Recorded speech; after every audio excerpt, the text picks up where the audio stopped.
हरे कृष्णा। जगत गुरु श्रील प्रभुपाद की जय। मोक्षदा एकादशी की सबको बधाई।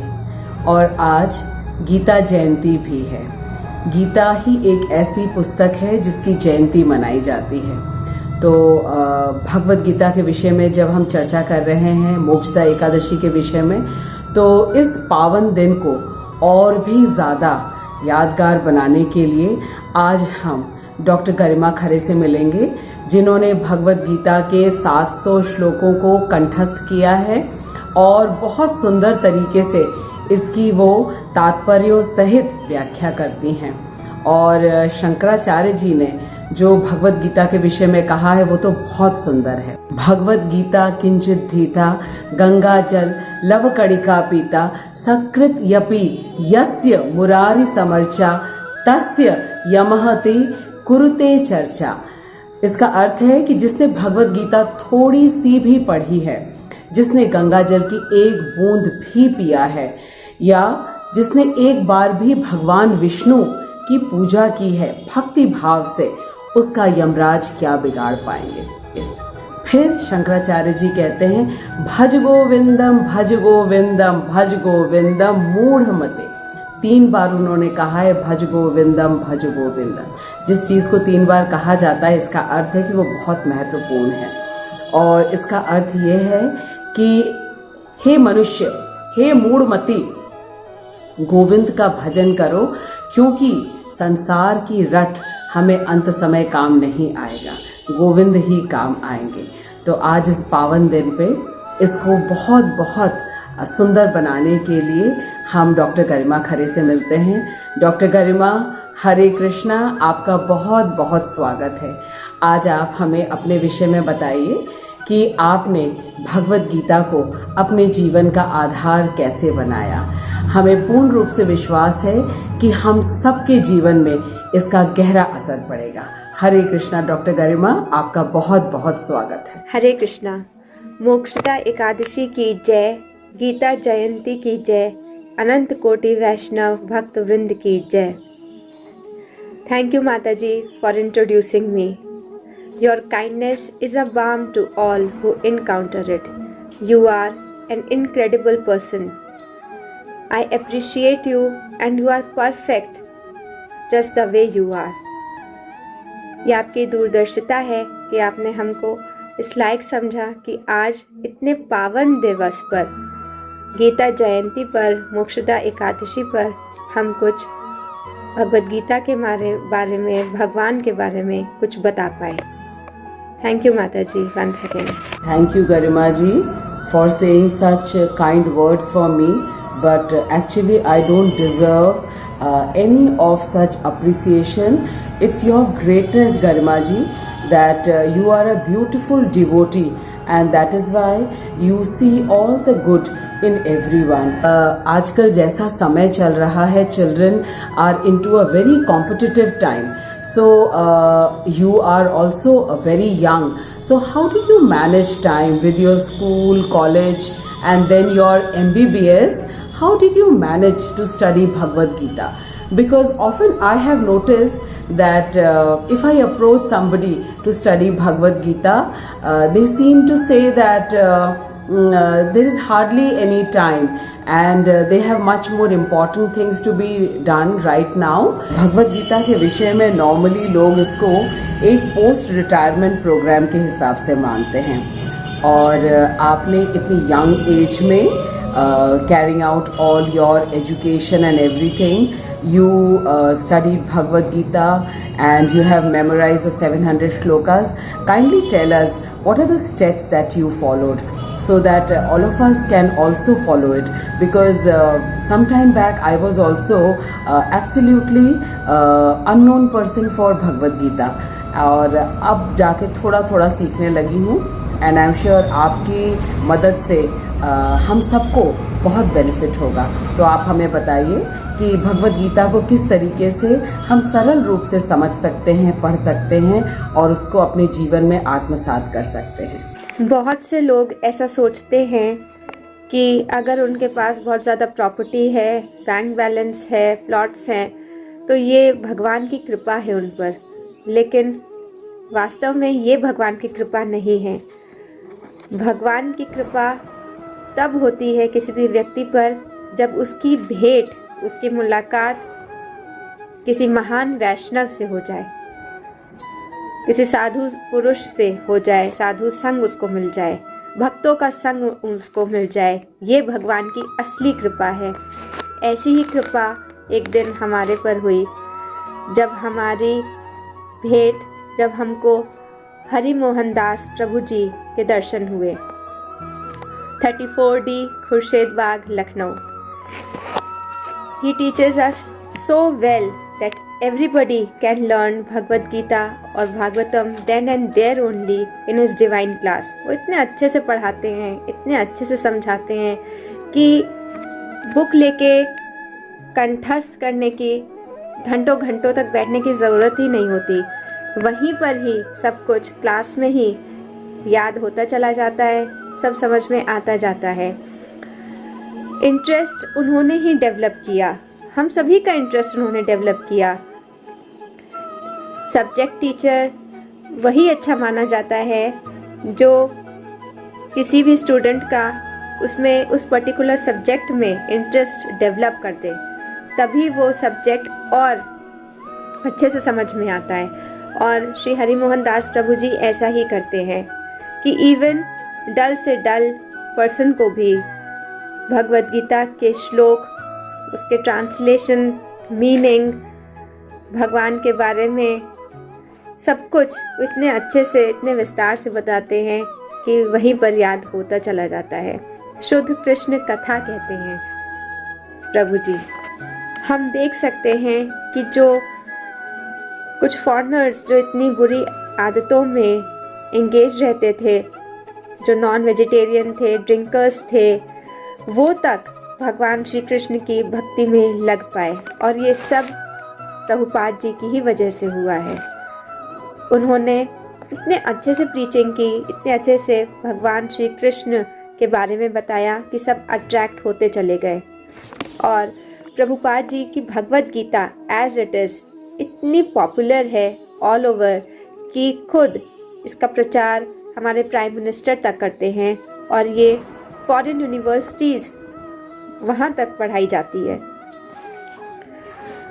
प्रभुपाद जी ने इतनी सारी बुक्स इसीलिए लिखी, घंटों घंटों, रातों रातों तक बैठकर उन्होंने इसलिए लिखी कि हम सभी का कल्याण हो, हमारी आत्मा का कल्याण कैसे हो, वो ये चाहते हैं। उन्होंने इसलिए बुक्स लिखी जिससे कि हमारा मन किसी भी तरह से भगवान के नाम जपने में लग सके, हमारा मन एकाग्रचित हो जाए भगवान का नाम जपने में, और हम सिंसियरली, ओबीडियंटली भगवान का नाम जपें। चलते फिरते, उठते बैठते बस हमारे मुख से भगवान का नाम निकलता रहे, हमारा मन लग जाए भगवान में। श्रीला प्रभुपाद जी के बारे में भी श्री हरिमोहन दास प्रभु जी से ही पता चला कि कितने भगवान के प्रचंड कृष्ण भक्त थे प्रभुपाद जी। और उन्होंने इंडिया में और फॉरेन कंट्रीज़ में भी इतने अच्छे से प्रीचिंग की, इतने अच्छे से प्रचार किया कृष्ण भक्ति का कि हम देख सकते हैं कि हर कोने कोने में भगवान श्री कृष्ण के भक्त कितने अच्छे से शुद्ध भक्ति में लगे हुए हैं और औरों को भी भगवान की सेवा में लगा रहे हैं। You are very right, Garima ji, that Harimohan Prabhuji is such a wonderful teacher that he really creates that interest in everyone, and he is a perfect teacher and you are a perfect student. And Shrila Prabhupada ji के विषय में क्या कहना है, आपने बिल्कुल सच कहा है कि विदेश में जाकर के जहाँ पे लोगों को इतनी सारी बुरी आदतों की वो लत थे बिल्कुल, और उनको उन सब आदतों से छुड़ा करके भगवद गीता का ज्ञान दे करके एक जीवन का जो मार्गदर्शन किया है शिला प्रभुपाद ने अपने बुक्स के माध्यम से, ये हम सबके लिए एक बहुत बड़ा धरोहर है कि शिला प्रभुपाद ने इतनी सारी बुक्स लिखी हैं, भगवत गीता को इतना सरल बनाया है जिससे हम सब अच्छी तरीके से समझ सकते हैं। गरिमा जी, आप हमें थोड़े इजी स्टेप्स में बताइए कि आपने भगवत गीता को पढ़ना कैसे शुरू किया, कैसे याद किया, ताकि हमें भी उससे लाभ मिल सके। इजी स्टेप्स में बताइए। पहले ये डिसाइड कर लेना चाहिए कि हमें किस दिशा में जाना है, और उस दिशा में जाने के लिए इन 4 बातों का होना बहुत ज़रूरी है। अगर हम स्कूलिंग एजुकेशन ले रहे हैं तो भी, और हम अगर अपनी स्पिरिचुअल ग्रोथ करना चाहते हैं तो भी। पहला, प्रयास, एफर्ट। जब भगवान देखते हैं कि हम उनके प्रति प्रयास कर रहे हैं, उनके बोले हुए श्लोकों को समझने के लिए उनका सिंसियरली नाम जप कर रहे हैं, कथा श्रवण कर रहे हैं, प्रयास कर रहे हैं, तो भगवान को बहुत प्रसन्नता होती है। जैसे यशोदा माता जब भगवान श्री कृष्ण को पकड़ने के लिए भागती हैं तो वो भाग भाग कर थक जाती हैं और उनकी चोटी से जितने फूल थे वो सब बिखरने लगते हैं। तो भगवान देखते हैं कि यशोदा माता कितना प्रयास कर रही हैं उनको पकड़ने के लिए, और वो खुद ही बंध जाते हैं। फिर तुलसीदास जी भी कहते हैं, जिमी बालक राखे महतारी, करहूँ सदा तिन्ह के रखवारी। जैसे एक छोटा बच्चा जब चलने का प्रयास करता है तो वो कभी गिरता है, कभी लुढ़कता है, वो एकदम में ही चलने नहीं लगता, लेकिन माँ हमेशा उसके साथ रहती है कि उसको कहीं चोट ना लग जाए। उसी तरह अगर हम भगवान के प्रति प्रयास करेंगे उनको समझने के लिए, जो उन्होंने भगवत गीता के श्लोक बोले हैं उनको समझने के लिए अगर हम थोड़ा भी एफर्ट करेंगे तो भगवान को ये देखकर बहुत प्रसन्नता होती है। और मनुष्य जीवन तो मिला ही इसीलिए है कि हम उनको प्रसन्न करें, तभी हमारी लाइफ सक्सेसफुल रहेगी। सेकंड, पुरुषार्थ, hard work. Hard work is the key to success. मेहनत कभी व्यर्थ नहीं जाती। हम सब पढ़ाई करने के लिए कितनी मेहनत करते हैं। क्यों मेहनत करते हैं? जिससे कि हमारा रिज़ल्ट अच्छा आए, हमारे टीचर्स हमसे खुश रहें और हम इन फ्यूचर सेट हो जाएं। सिमिलरली भगवान के लिए अगर हम मेहनत करते हैं, अगर उनकी सेवा करने के लिए हम मेहनत करते हैं, समझने की कोशिश करते हैं गीता के श्लोकों को, तो भगवान को बहुत प्रसन्नता होती है। और वो हमारी जब ये देखते हैं कि हम इतना पुरुषार्थ कर रहे हैं उनके लिए, तो वो उसका रिजल्ट भी ज़रूर देते हैं। थर्ड, प्रार्थना। कोई श्लोक अगर ना समझ में आए तो भगवान से प्रार्थना करनी चाहिए विनय पूर्वक। जैसे अद्वैताचार्य जी को जब वो गीता पढ़ते थे और अगर उनको किसी भी श्लोक का तात्पर्य जब समझ नहीं आता था तो वो महाप्रभु से प्रार्थना करते थे और महाप्रभु उनको स्वप्न में आके गीता के श्लोकों के तात्पर्य बताते थे। तभी भगवान हमको बुद्धि योग देंगे जब हम प्रयास करेंगे, पुरुषार्थ करेंगे भगवान के प्रति। और फिर है लास्ट, प्रतीक्षा। एग्ज़ाम टाइम में जब सब अपना बेस्ट अटेम्प्ट दे देते हैं, जितनी भी बच्चों ने मेहनत की, अपना एफर्ट दिया, फिर लास्ट में होती है रिजल्ट की प्रतीक्षा। सिमिलरली एक अच्छा साधक जिसने सिंसियरली हरि नाम जपा है, गीता के सिद्धांतों को समझा है, तो उसको भी यही प्रतीक्षा रहती है कि अंत समय में उसको भगवान का स्मरण हो जाए, उनके रूप का, उनके गुणों का, लीला का, धाम का उसको स्मरण हो जाए। अगर ना भी हो तो साधक को, भक्त को कब कोई हानि नहीं होती, उसका कभी डाउनफॉल नहीं होगा, क्योंकि भगवान ने कहा है, नेहा विक्रम नाशो अस्ति प्रत्यवायो न विद्यते सो अल्पम। जरा सी भी भक्ति अगर की है सिंसियरली किसी भी साधक ने, तो उसका नाश नहीं होगा, वो एज इट इज़ वैसी की वैसे ही फिक्स रहेगी। और सबसे महत्वपूर्ण है, जैसा संग होगा वैसा ही रंग चढ़ेगा। हमारा एसोसिएशन सबसे अच्छा होना चाहिए। इस बात का हमको बहुत ध्यान रखना चाहिए कि हमारा जो संग है वो कुसंग ना हो, और हम हमेशा अच्छी कंपनी में रहें, डिवोटीज़ के बीच में रहें, तभी हमारी भक्ति में प्रगति होगी। तरीके से हमें प्रयास करना चाहिए, डेडिकेशन के साथ प्रयास होना चाहिए हमारा, और तब भगवान देखते हैं कि हम कितनी मेहनत कर रहे हैं, और उसके बाद फिर प्रयास में हमारी कंटिन्यूटी होनी चाहिए और फिर धैर्य होना चाहिए रिजल्ट के लिए, क्योंकि भगवान ही हमारे मार्ग के सारी कठिनाइयों को वो ही निकालते हैं जब वो देखते हैं कि हम वाकई में सिंसियर हैं। तो I am sure everyone has understood that what is the right way to approach Bhagavad Gita and what are the steps that is needed, और जब हम उनका पालन करते हैं तो भगवान स्वयं हमारी सहायता करते हैं। जिस प्रकार यशोदा मैया उनको बांधने जा रही थी और थक जा रही थी, उनके बाल से फूल गिरे जा रहे हैं और वो पसीने पसीने हो रही हैं, और फिर भगवान खुद ही बंध गए। Thank you so much doctor Garima. Garima ji, आप हमें बताइए how to handle difficulties, problems, and the situations which is unpleasant in life, because we come across such situations in life, and I'm sure in Bhagavad Gita all the solutions are there. So kindly enlighten us. Every living being has a particular relationship with the Lord eternally. That is called Swaroop. हम सबका भगवान श्री कृष्ण के साथ संबंध है, जिसको हम स्वरूप कहते हैं। जीवे स्वरूप नित्य कृष्ण दास। हम सब भगवान श्री कृष्ण के नित्य दास हैं। And by the process of devotional service one can revive that स्वरूप, and that stage is called स्वरूप सिद्धि।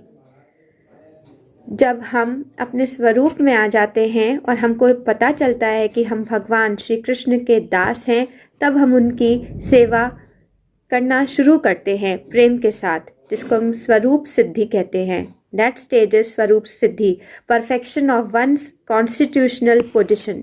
ये दुख, ये डिफ़िकल्टीज उसी तरह है जैसे एक ऊबड़ खाबड़ रोड पर कोई व्यक्ति अगर ऑटो से फुल स्पीड पर जाए तो उस व्यक्ति की कमर का क्या हाल होगा, उसको कितने झटके लगेंगे, कितना अनकंफर्टेबल होगा वो। ये वो व्यक्ति है जो भगवान के शरणागत नहीं है, जो भगवान का शुद्ध भक्त नहीं है, जो भगवान को प्रणाम तक नहीं करता। और दूसरा जो डिवोटी है वो उसी ऊबड़ खाबड़ रोड पर ऐसे जाता है जैसे वो मर्सिडीज में जा रहा है। उसको झटकों का कुछ एहसास ही नहीं होता। क्यों? क्योंकि वो भगवान के शरणागत है, वो भगवान का शुद्ध भक्त है। उसको मालूम है कि भगवान ने भगवत गीता में जो कहा है उसको वही करना है, भगवान का नाम जपना है, तो उसको झटकों का एहसास ही नहीं होता। आपने बिल्कुल ठीक कहा है गरिमा जी कि जब तक हमारे जीवन में ये दुख नहीं आता है तब तक समर्पण भी नहीं हो पाता है। क्योंकि अर्जुन जब बहुत कंफ्यूज हुआ, बहुत दुखी हुआ और बिल्कुल समझ नहीं पा रहा था कि उसे क्या करना चाहिए, तभी उसने कहा शिष्यस्ते हम शादिमाम त्वाम प्रपन्नाम। और ये भी आपकी बात बिल्कुल ठीक है गरिमा जी कि जब हमारे जीवन में दुख आते हैं तभी हम दुख का उपचार करने का सोचते हैं। तो ये दुनिया दुखालयम है, अशाश्वतम है, which is very true, because everything is temporary here. जिस चीज़ को भी हम अपना मानने लगते हैं, whether it is our money, wealth, property, parents, children, loved ones, anyone, कभी न कभी तो वो हमसे छूटता है। तो ये वाकई दुखालयम है और अशाश्वतम है, टेम्प्ररी है, और इससे निकलने का एकमात्र रास्ता है जो कि भगवान ने कहा है और जिसको आपने बहुत अच्छी तरीके से हमें स्टेप बाय स्टेप समझाया है। गरिमा जी, ऐसा लगता है कि बस आपको सुनती रहूं, लेकिन हर शुरुआत का एक अंत तो होता ही है। और जाते जाते क्या कुछ आप हम सबसे कहना चाहेंगे? और माता जी, जैसे कहते हैं ना, करत करत अभ्यास ते जड़मति होत सुजान। जैसे एक जड़ पदार्थ भी सजीव हो जाता है, चेतन हो जाता है, उस पत्थर पर भी निशान अंकित हो जाता है, उसी तरह अभ्यास करने से क्या नहीं हो सकता। अगर हम भगवत गीता का नित्य अभ्यास करेंगे, भगवान के बताए हुए श्लोकों को बोलेंगे, उच्चारण करेंगे डेली, तो कैसे याद नहीं होंगे, कैसे उनका मतलब समझ में नहीं आएगा। और अगर हम भगवान का सिंसियरली जप करेंगे, तो जप करते करते हमारा अभ्यास हो जाएगा कि हम उठते बैठते चलते फिरते हमेशा भगवान का नाम लेते रहेंगे, हमको भगवान का स्मरण होगा। और यही हमारी लाइफ टाइम अचीवमेंट होगी जब हम अंत काल में भगवान को स्मरण कर लेंगे। अंत काले च मामेव स्मरण मुक्त्वा कलेवरम। अगर हमें भगवान का स्मरण हो जाएगा तो हम भगवान के धाम पहुंच जाएंगे।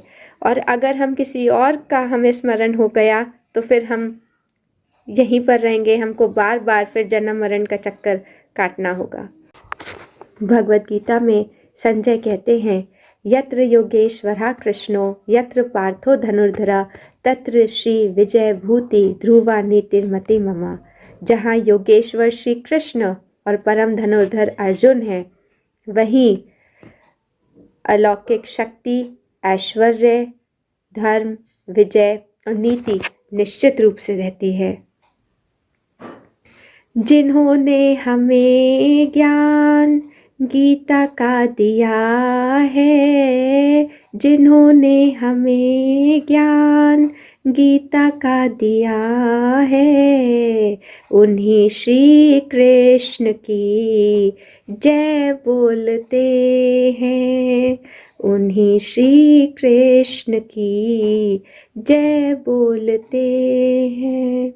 श्री कृष्णचंद्र भगवान की जय, भगवत गीता की जय, मोक्षदा एकादशी की जय, अनंत कोटि वैष्णव भक्त वृंद की जय।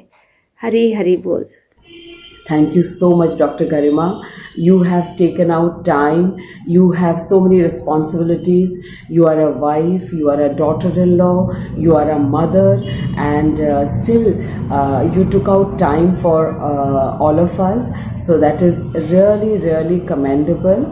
And thank you so much. In fact, all of us have really understood a new way how to approach Bhagavad Gita, and it's going to be very, very useful and inspiring by following your steps as to how to really understand Bhagavad Gita.